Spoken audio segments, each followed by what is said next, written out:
كنتم خير أمة أخرجت للناس تأمرون بالمعروف وتنهون عن المنكر وتؤمنون بالله. الحمد لله رب العالمين. Alors on sait toutes et tous qu'Allah subhanahu wa ta'ala, notre Seigneur, a révélé un livre sacré. C'est Al-Qur'an qui a différents noms, différentes appellations. Et parmi ces noms, parmi ces appellations, parmi ces dénominations, il y a Al-Furqan, le discernement. Mais pas que. Allah Jalla wa Ala, avant d'avoir révélé le Saint Coran, ce livre sacré, il a révélé d'autres livres qui sont ici At-Tawrah, la Torah, et qui sont aussi Al-Injil, l'évangile, qui sont Az-Zabour, ainsi que As-Suhuf, les feuillets d'Ibrahim et de Moussa. Et Allah subhanahu wa ta'ala l'a rappelé dans le Saint-Coran au prophète Mohammed alayhi salatu wa salam, lorsqu'il dit Alif Lam Mim. Et il rappelle aussi que ces livres-là, pas que le Coran, mais la Torah qui avait été révélée, l'évangile, les psaumes, sont des guides pour les gens. Car l'être humain a besoin ici d'un cadre spirituel, a besoin de signaux, a besoin de rappels, a besoin de guides. Eh bien, Allah tabaraka wa ta'ala a envoyé ces rappels, ces signaux, ces guides à travers des livres révélés. Et Allah Jalla wa Ala dit dans Surat Ali Imran, Alif Lam Mim, Allahu la ilaha illa huwa al-hayyul qayyum. Alif Lam Mim, Allah, point de divinité à part lui, al-hayyu le vivant, al-qayyum celui qui subsiste par lui-même, subhanahu wa ta'ala. Nazzal alayka al-kitaba bil-haqq. Allah Jalla wa Ala rappelle au prophète, alayhi salatu wa salam, qu'on a descendu, on t'a révélé ce livre-là qui est Al-Qur'an, Al-Kitab bil-Haqq, avec la vérité. Musaddiqan lima bayna yaday, ce qui a confirmé, ce qui est descendu, ce qui a été révélé avant. Musaddiqan lima bayna yaday wa anzala at-Tawrata wal-Injil. Et il a descendu, il a révélé la Torah ainsi que Al-Injil. Min qablu hudan lin-nas wa anzala al-Furqan. Pour quelle raison? Auparavant, min qabl, hudan linnas, comme guide, comme guidé, comme chemin, comme lumière pour les gens. Hudan linnas, wa anzal al-Furqan. Et il rappelle subhanahu wa ta'ala, et il a révélé al-Furqan, un des noms du Coran qui est le discernement. Ce livre-là qui te permet de discerner entre le bien et le mal, avec clairvoyance et science, et pas selon ce que tu penses et tu crois.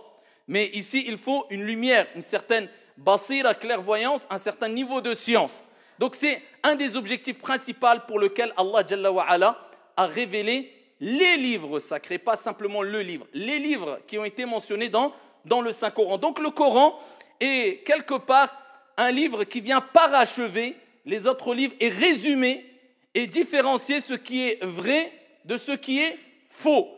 Le Coran, pour les musulmans, pour les croyants, est la référence. Et notre référence pour cheminer spirituellement vers notre Seigneur Tabaraka wa Ta'ala, et un des buts principaux, c'est non seulement de vivre heureux, mais aussi de gagner le paradis afin de vivre heureux éternellement. Khalidina fiha. Allah subhanahu wa ta'ala nous rappelle par contre que celui qui s'écarte de sa guidée, celui qui s'écarte de cette lumière, donc de cette révélation al-wahi, qui est descendu sur le prophète Mohammed alayhi salatu wa salam, à travers, par l'intermédiaire du meilleur, du plus noble des anges, al-malaika. Les anges ont des fonctions différentes. Et parmi ces anges-là, il y a cet ange noble qui est cité plusieurs fois dans le Coran, qui est Jibril, l'ange Gabriel, Jibril alayhi salam. Allah subhanahu wa ta'ala nous dit dans le Coran, فَمَنِ اتَّبَعَ هُدَايَ فَلَا يَضِلُّ وَلَا يَشْقَى. Celui qui suit ma guidée, donc on a rappelé que la guidée c'est les livres révélés. Donc on parle particulièrement ici du dernier livre qui est Al-Qur'an, qui est venu résumer et différencier entre le vrai et du faux. Al-Qur'an. فَمَنِ اتَّبَعَ هُدَايَ فَلَا يَضِلُّ وَلَا يَشْقَى. Ne s'égarera pas et ne sera pas malheureux. وَمَنْ أَعْرَضَ عَنْ ذِكْرِي. Par la suite il dit par contre, وَمَنْ أَعْرَضَ عَنْ ذِكْرِي. Où sommes-nous par rapport au Coran? Quelle est notre relation avec le Coran, billahi alaykum? On le lit, on l'a compris. On a simplement compris l'importance que doit être, ou que Dieu a donné concernant la relation que doit avoir le croyant avec ce livre saint, où on a un Coran pour décorer ou couvert de poussière, ou un livre qu'on veut interpréter à notre guise et faire des dégâts avec au nom du Coran et de l'islam? Où est notre relation vraiment avec le Coran al-Karim? Allah Jalla wa Ala nous dit وَمَنْ أَعْرَضَ عَنْ ذِكْرِ, celui qui s'écarte de mon rappel, c'est-à-dire ici, عن ذِكْرِ, ce qui est visé ici, c'est le Coran. وَمَنْ أَعْرَضَ عَنْ ذِكْرِ فَإِنَّ لَهُ مَعِيشَةً ضَنْكَ وَنَحْشُرُهُ يَوْمَ الْقِيَامَةِ أَعْمَى. Contrairement à celui qui a suivi la guidée, Allah Azza wa Jalla, il dit فَلَا يَضِلُّ وَلَا يَشْقَى, il ne s'égarera pas et il ne sera pas malheureux. Contrairement à celui qui s'écarte du livre d'Allah. وَمَنْ أَعْرَضَ عَنْ ذِكْرِ فَإِنَّ لَهُ مَعِيشَةً ضَنْكَ, ici-bas, il aura une vie malheureuse. وَنَحْشُرُهُ يَوْمَ الْقِيَامَةِ أَعْمَى, et il ressuscitera sans avoir la possibilité de voir au jour de la résurrection. Ça, c'est les paroles du divin d'Allah subhanahu wa ta'ala dans le Saint-Coran. Est-ce qu'on s'est éloigné du livre d'Allah ou est-ce qu'on a vraiment une relation forte? Est-ce qu'on fait partie de ceux qui vivront heureux parce qu'ils ne se sont pas écartés du livre d'Allah? C'est-à-dire ils ont une relation avec Kitab Allah journalière, lecture, entente, méditation, recherche, compréhension, apprentissage? Ou est-ce qu'on fait partie des gens dont Allah a dit وَمَنْ أَعْرَضَ عَنْ ذِكْرِ, celui qui s'est écarté de mon rappel, de ma guidée, du Coran? T'en es où avec le Coran? C'est la question qu'on doit se poser toutes et tous. Al-Qur'anul Karim, c'est une guidée. Al-Qur'anul Karim dégage la sérénité, dégage le bonheur, dégage la bonne compréhension si on sait le lire. Al-Qur'anul Karim, c'est une âme. Vous savez toutes et tous que notre corps n'est qu'une enveloppe. Et ce qui nous incombe le plus et le plus important, c'est ce qu'il y a dans l'intérieur de cette enveloppe, à savoir ce réceptacle qui est al-qalb, le cœur. Et le cœur est le réceptacle de al-ruh wa nafs, l'esprit et l'âme. Et ce qui va quitter le corps, ce n'est pas l'enveloppe. L'enveloppe restera, le corps restera inerte dans la tombe et sera mangé par ad-doud, par les insectes. Mais c'est ce qui sortira du corps, à savoir al-ruh, cette âme, cet esprit-là. Et c'est ce réceptacle-là, le cœur, qui nous incombe, avec ce qu'il contient. Voilà pourquoi Dieu dit dans le Coran يَوْمَ لَا يَنْفَعُ مَالٌ وَلَا بَنُونَ إِلَّا مَنْ أَتَى اللَّهَ بِقَلْبٍ سَلِيمٍ. Le jour où ni les biens ni les enfants ne profiteront en rien du tout, en quoi que ce soit, si ce n'est celui qui vient avec un cœur saint et ce qu'il contient, l'âme saine, l'âme pure, l'esprit saint, l'esprit pur. Eh bien, le corps a besoin d'une âme pour vivre. Eh bien, sache qu'Allah Jalla wa Ala a dit dans le Saint-Coran, Allah Jalla wa Ala nous dit dans le Saint-Coran, on t'a certes révélé Ruham min amrina, une âme de par notre ordre. Min amrina. Pourquoi Dieu a dit Ruhan? Parce qu'il a appelé le Saint-Coran quand il a dit au prophète alayhi salatu wassalam wa kadhalika awhayna ilayka, et ainsi on t'a révélé. Il parle du Coran, la révélation. Ruhan. Vous imaginez, Dieu a appelé le Coran âme. Comme si Dieu nous disait, eh bien, sans Coran, tu ne peux pas avoir cette âme spirituelle qui te permettra de cheminer vers Allah Azza wa Jal. Quelque part, ça sera un vide. Il y aura un vide. Ne t'étonne pas si tu ne ressens pas cette spiritualité, cette foi, cet amour du divin. Est-ce que tu as une âme ou pas? Est-ce que ton corps est vivant, est vraiment vivant ou pas? Je parle d'un point de vue spirituel, d'un point de vue moral. Est-ce que tu l'as fait vivre, ce corps? Est-ce que ton âme vit? Est-ce que tu utilises cette âme que Dieu t'a mis à disposition? Al-Qur'an, wa kadhalika awhayna ilayka ruhan min amrina. Et c'est ainsi, on t'a révélé. On a descendu vers toi quoi? Une âme. Une âme qui a été envoyée aux serviteurs, aux gens, de manière générale. Mais comment pouvoir bénéficier de cette âme? Eh bien, c'est en s'efforçant de garder une relation avec cette âme-là, en cherchant cette âme-là à travers la lecture, à travers l'apprentissage, à travers l'écoute, à travers l'étude du Coran, à travers la méditation. Tout cela est demandé. Et le Coran est un miracle. Le Coran en lui-même est un miracle. Et Dieu ne prive personne, aucun de ses serviteurs, de ce miracle. C'est-à-dire, peu importe ton niveau de science, ton niveau d'investissement, tu peux bénéficier de ce miracle-là. Et c'est un miracle à tel point que même ceux qui n'adhéraient pas, qui ne connaissaient pas, à l'époque du prophète sallallahu alayhi wa sallam, lorsque juste ils entendaient le Coran, même quand c'était des gens qui étaient acharnés contre le prophète alayhi salatu wa sallam injustement, combien d'entre eux, alors que le prophète récitait des versets coraniques, et particulièrement où ici il était demandé de se prosterner, il est rapporté que quand il les récitait dans certains moments, même les djinns, même ceux qui voulaient combattre le prophète alayhi salatu wa sallam, avaient été pris par une certaine pulsion. La fitra, la nature saine, a repris le dessus et ils se prosternaient derrière le prophète alayhi salatu wa sallam, bon gré mal gré. Les djinns, quand ils ont entendu ces djinns-là, ils se sont approchés du prophète alayhi salatu wa sallam alors qu'il priait salat al-fajr auprès d'une vallée. Et ils ont entendu le prophète réciter Kalamullah. Réciter quoi? Kalamullah. C'est quoi le Coran? C'est ce qui est récité, ce qui est lu. Et le Coran s'appelle le Coran parce que c'est lu et parce qu'on lit et on récite la parole d'Allah. Et al-kalam, la parole, min sifatillahi azza wa jal. Ça fait partie des attributs de Dieu, d'Allah subhanahu wa ta'ala, al-kalam.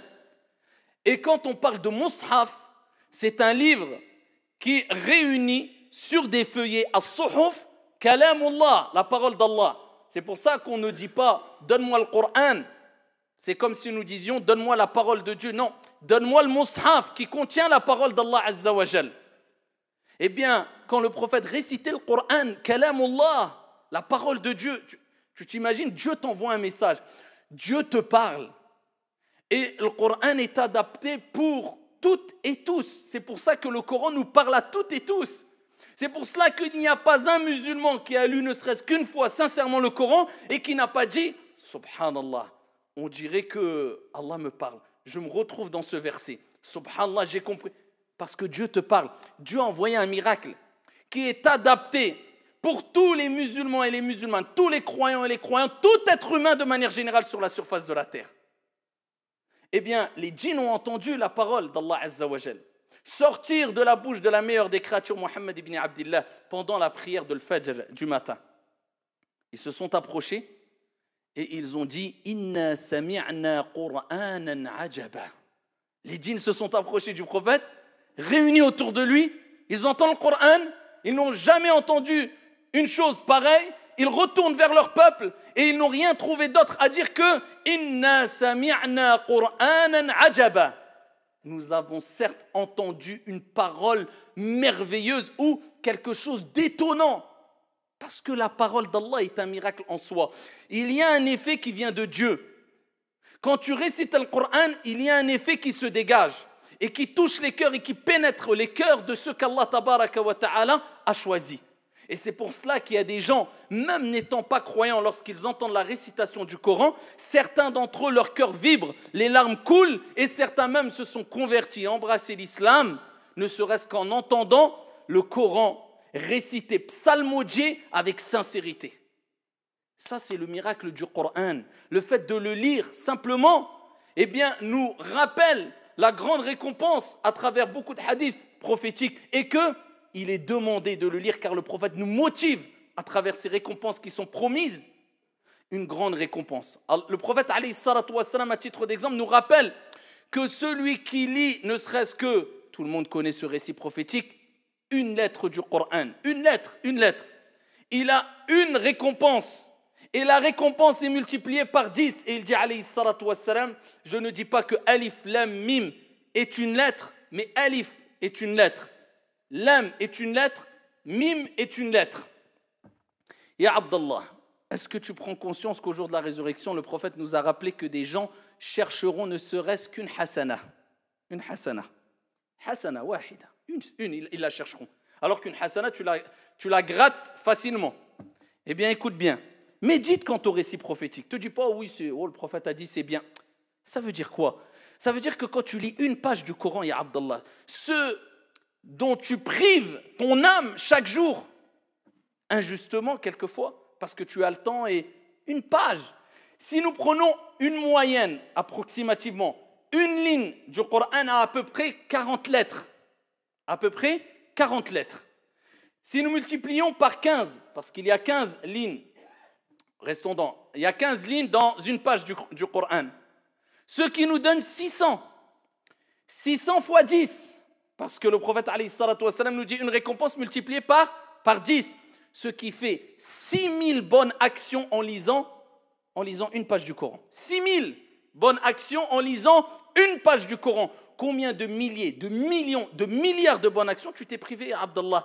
D'autant plus que le prophète sallallahu alayhi wa sallam a dit, quand il avait recommandé à Mu'ad, il avait donné une recommandation à Mu'ad, il dit wa atbi'i sayyi'ata al-hasanata tamhuha.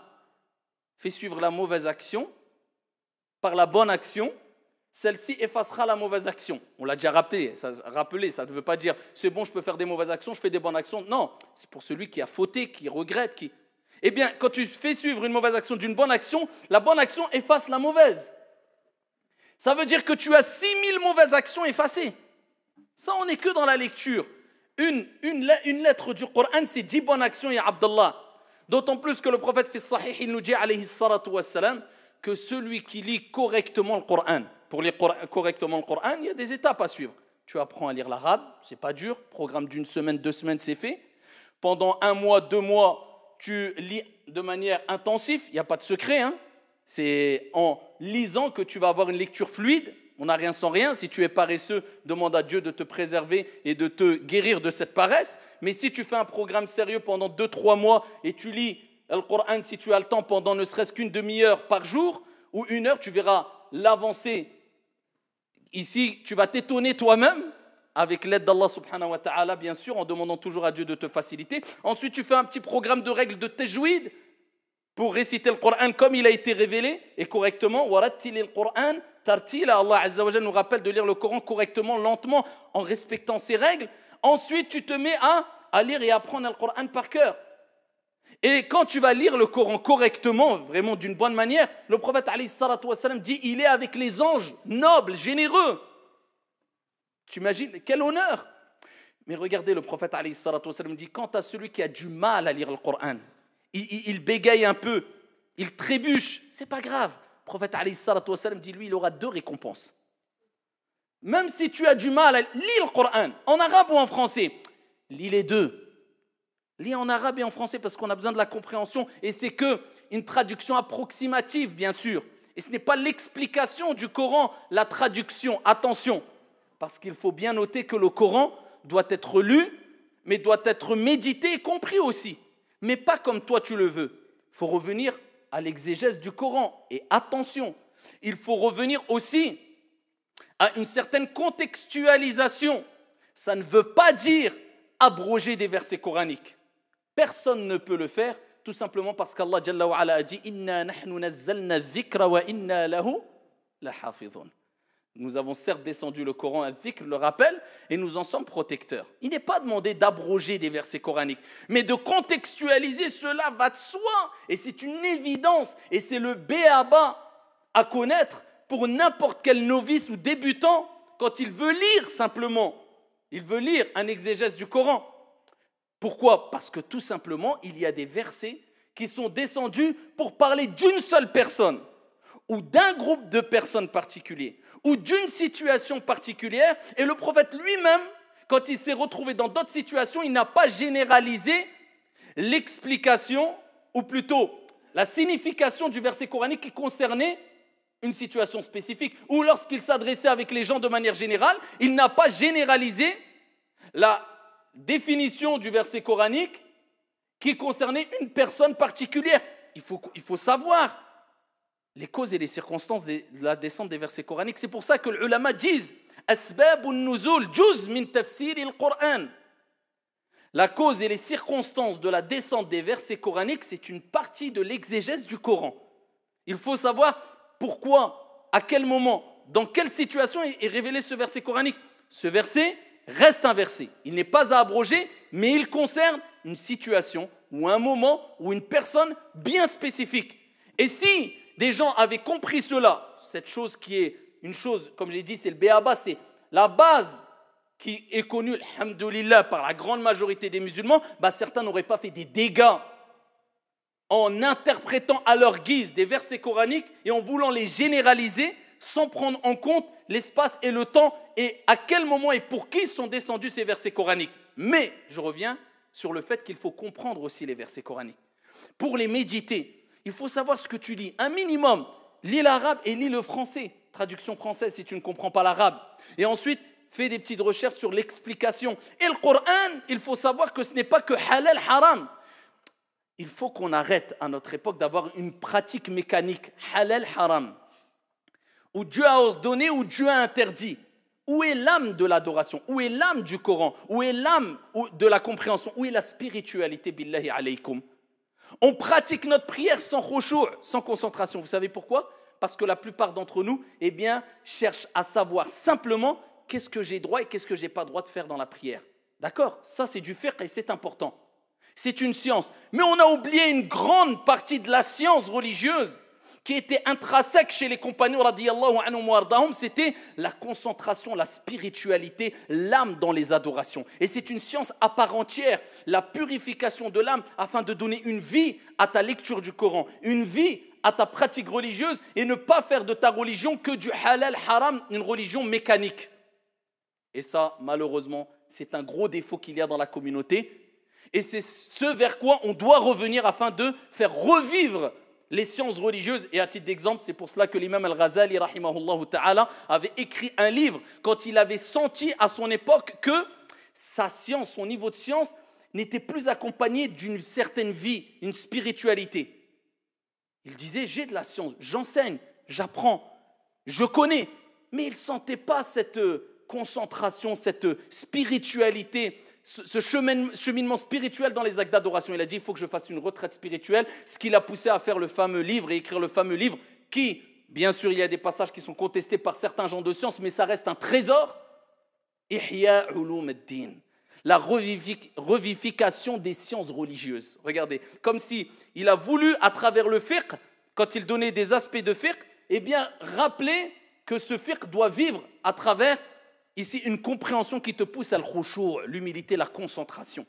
Donc la lecture doit être posée, sereine, et cela doit t'apporter normalement du calme, de la sérénité. Quelqu'un qui interprète le Coran ou lit le Coran et c'est une personne dure, il n'a pas vraiment lu le Coran. C'est une personne haineuse, il n'a pas vraiment lu le Coran. C'est une personne déstabilisée, il n'a pas vraiment lu le Coran. C'est une personne perturbée, il n'a pas vraiment lu le Coran. Ala bi dhikrillahi tatma'innu al-qulub.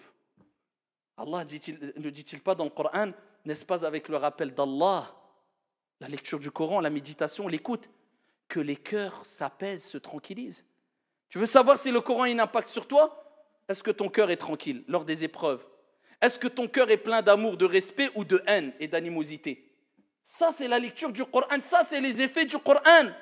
Car le Coran renferme des secrets qui te permettent d'évoluer et de goûter un apaisement, une sérénité, un repos de l'âme et du cœur, un repos psychologique et spirituel.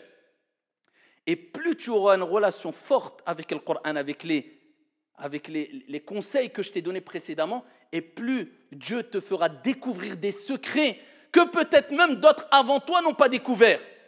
Ça ne veut pas dire que tu vas interpréter le Coran de toi-même, non, mais le Coran est plein de secrets. Et le Coran, ce miracle-là, eh bien, parle à tout le monde et va t'exhorter d'une manière dont il ne va pas exhorter une autre personne. Mais pour cela, il faut réussir à trouver ces secrets-là. Et comment? Certains pieux disaient, le Coran, c'est comme un ami. Plus tu le fréquentes, et plus il te dévoile ses secrets. Allah. C'est ça le Coran. Plus tu le fréquentes, plus tu l'ouvres, plus tu le lis, plus tu le médites, plus tu l'écoutes, et plus il te dévoile ses secrets. Mais qui va goûter à cela? C'est celui qui le fréquente constamment, de manière journalière, ne serait-ce que pour lire un verset coranique. Tout simplement car le prophète sallallahu alayhi wa sallam a dit, celui qui n'a pas de lettres, ne serait-ce qu'une lettre ou quelques lettres du Coran dans sa poitrine, dans son cœur, c'est comme une maison en ruine. Est-ce que tu veux faire partie de ces gens-là? Rapporté par At-Tirmidhi. Les gens qui n'ont rien comme Coran en eux, c'est-à-dire de manière, sa spiritualité, il donne un exemple, c'est comme une maison en ruine. Bien sûr, pourquoi? Tu croyais que ça allait être quoi, une belle maison, alors qu'il allait donner le symbole d'une belle maison, alors que Allah a rappelé que c'est une âme. Il n'y a pas d'âme. Le corps sans âme est mort. Eh bien, il te rappelle que spirituellement, c'est comme une maison en ruine si tu n'as pas de Coran en toi. Et il dit dans un autre hadith, alayhi salatu wassalam, selon Anas ibn Malik, radiyallahu anhu wa arda, Allah Jalla wa ala a de la famille sur terre. Regardez le symbole qu'Allah a donné, de la famille. Pourquoi la famille? Il a dit, il a des gens de sa famille. Allah, il a des gens de sa famille sur terre. Pourquoi la famille? Pourquoi ce symbole? Parce que les liens qu'il y a dans une famille sont très forts et très étroits. C'est-à-dire c'est un lien fort. C'est comme si Allah Jalla wa ala nous disait, il y a des gens sur terre avec qui j'ai un lien très fort. Comme celui qui peut avoir un lien très fort avec sa famille. Walillahi al-mathalul a'la. Vous imaginez? C'est des gens avec qui Allah il a un lien très fort, très proche.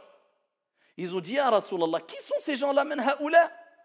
Et là le prophète alayhi salatu wassalam a dit, ce sont les gens du Coran et ses intimes. C'est-à-dire, ce sont les gens qui apprennent Al-Qur'an Al-Karim. Ce sont des gens qui font partie de la famille d'Allah subhanahu wa ta'ala et des intimes, des proches. Des gens qui ont reçu cet honneur, ce privilège de faire partie de cette catégorie-là. Mais ne pas oublier que le Coran, Al-Qur'an, c'est une hujja, comme qala alayhi salatu wassalam, laka ou alayk. Pour ou contre toi. C'est-à-dire que le Coran, il ne suffit pas de le lire mécaniquement, vous avez compris, mais de faire vivre cette lecture. Et aussi, en troisième étape, quand tu l'as lu, tu as fait vivre cette lecture avec méditation. Et là, il faut être prédisposé, il faut avoir les ablutions. Vous savez que les 4 écoles interdisent de toucher le mushaf sans avoir les ablutions, sauf Ind al-Malikiya, pour la femme en état de menstru, qui l'apprend ou qui le révise, elle a le droit de le toucher. D'accord? Petite parenthèse, de faire rapidement. Donc ici, c'est avoir les ablutions, toucher le Coran, essayer d'être en face de l'Qibla et de le lire en se concentrant ici et en récitant assez lentement le Coran al-Karim. Eh bien, le prophète alayhi salatu wassalam nous rappelle bien sûr que ces gens-là font partie de la famille d'Allah, des proches d'Allah. Mais le prophète nous dit, le Coran c'est un argument pour ou contre toi au jour de la résurrection. Pourquoi contre toi? Si tu fais partie des gens qui peut-être l'ont lu avec concentration, mais n'appliquent pas du tout le Coran.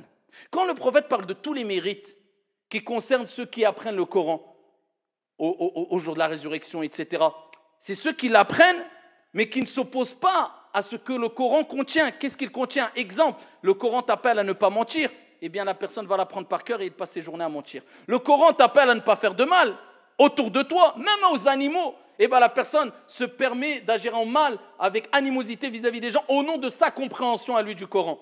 Le Coran t'appelle à ne pas faire d'injustice. La personne passe ses journées à faire de l'injustice. Le Coran t'appelle à... etc.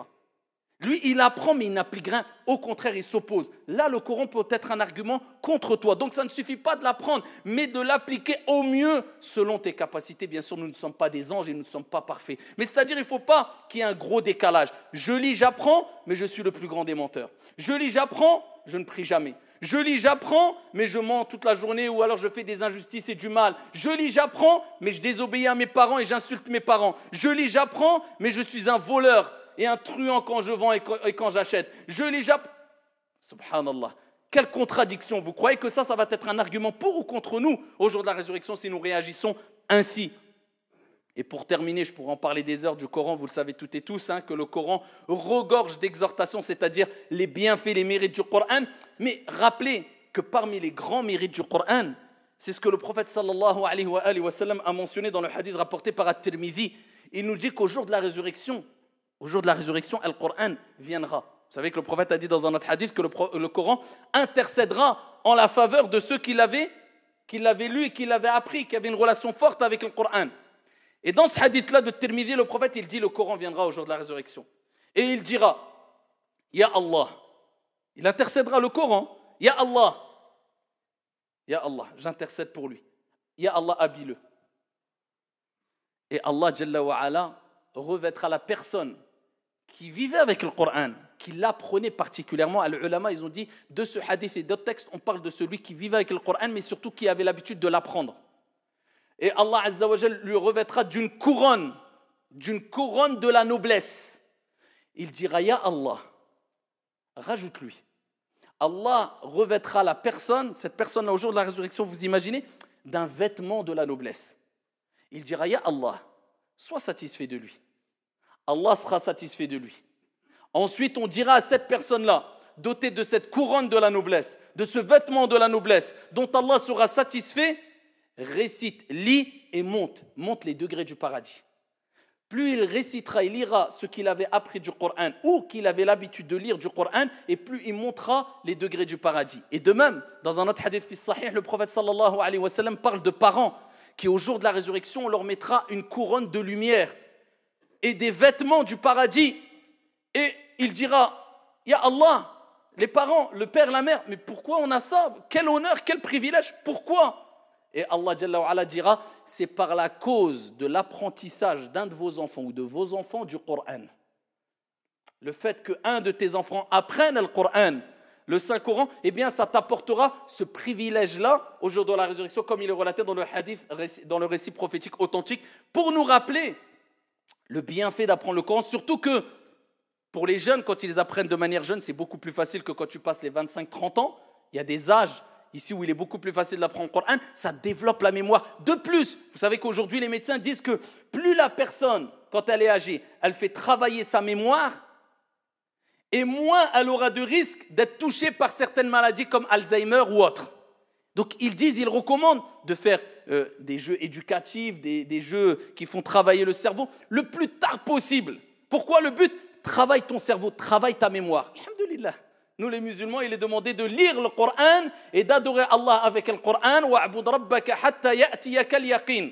Adore ton Seigneur jusqu'à ce que te vienne le yaqin, c'est-à-dire al-maut, la mort. Jusqu'à ton dernier souffle, tu fais le muraja'a, tu révises, parce que le Coran, il part facilement. Comme le prophète a dit, plus rapidement que des chameaux mal attachés. Il part, c'est comme ça, sunnatullah. Allah, il veut que tu l'oublies et que tu le révises pour garder une constante relation avec le Coran. C'est comme ça. Hikmatullah azza wa jal. Eh bien, même quand tu es âgé, tu révises le Coran et cela te permet de développer et continuer à développer ta mémoire et ça te préserve de grandes maladies, particulièrement qui touchent la mémoire et la raison. Donc, ayyuhal akhyar, gardez une relation avec le Saint-Coran, à travers la lecture, à travers l'écoute, même si tu ne peux pas, à travers l'écoute. وَإِذَا قُرِئَ الْقُرْآنُ فَاسْتَمِعُوا لَهُ وَأَنصِتُوا لَعَلَّكُمْ تُرْحَمُونَ. Allah il dit quand le Coran est récité, فَاسْتَمِعُوا لَهُ وَأَنصِتُوا. Écoutez-le, prêtez attention, soyez attentifs. لَعَلَّكُمْ, peut-être, eh bien vous gagnerez quoi? La miséricorde. Turhamoun, on vous fera miséricorde. En écoutant le Coran, eh bien la miséricorde descend. Si tu ne peux pas le faire, lis-le. Tu ne peux pas le faire, écoute-le. Tu ne peux pas le faire, apprends-le. Tu ne peux pas le faire, étudie-le. Mais gardez une relation avec une compréhension saine, comme j'ai dit précédemment. Attention à ne pas expliquer, interpréter n'importe comment. Et en réduisant le Coran à du fiqh, le Coran c'est des récits. Le Coran c'est un comportement, c'est une éducation spirituelle, une éducation de l'âme. Et ce n'est pas que, mais c'est aussi que du halal et du haram. هذا وصلوا وسلموا رحمكم الله.